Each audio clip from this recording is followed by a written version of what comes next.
যে সরকারের অনেক গুণ, মেঘনা উপজেলায় ৩ মাসে ৪ খুন। স্বরাষ্ট্রমন্ত্রী আসলে কি করেন? উনি মাঝে মাঝে প্রধানমন্ত্রীর পক্ষে কথা বলেন, উনি মাঝে মাঝে অর্থমন্ত্রীর পক্ষে কথা বলেন। আসলে উন্নয়ন মন্ত্রণালয় নিয়ে মনে হয় ওনার কোনো চিন্তা নাই। এখন মানুষ যেভাবে বলা শুরু করছে, এই মেঘনা উপজেলার মানুষ, আমি আসতে শুনলাম আমাকে এখানে বলছে যে এই সরকারের অনেক গুণ, মেঘনা উপজেলায় ৩ মাসে ৪ খুন। এই যে আমি আজকে আসলাম, মানুষ যে ব্যানারে ব্যানারে বলছে বিচার চাই, স্ত্রী তার স্বামীর হত্যার বিচার চাচ্ছে, সন্তান তার বাবা হত্যার বিচার চাচ্ছে, মা তার সন্তান হত্যার বিচার চাচ্ছে, এই বিচারটা করবে কারা?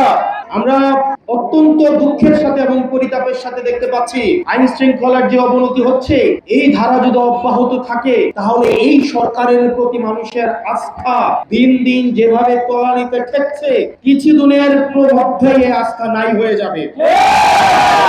এজন্য এই সরকারের উচিত যার কাজ সে যেন করে। আমরা বুঝতেই পারি না যে স্বরাষ্ট্র মন্ত্রণালয়ে কোন ধরনের মন্ত্রী আছে।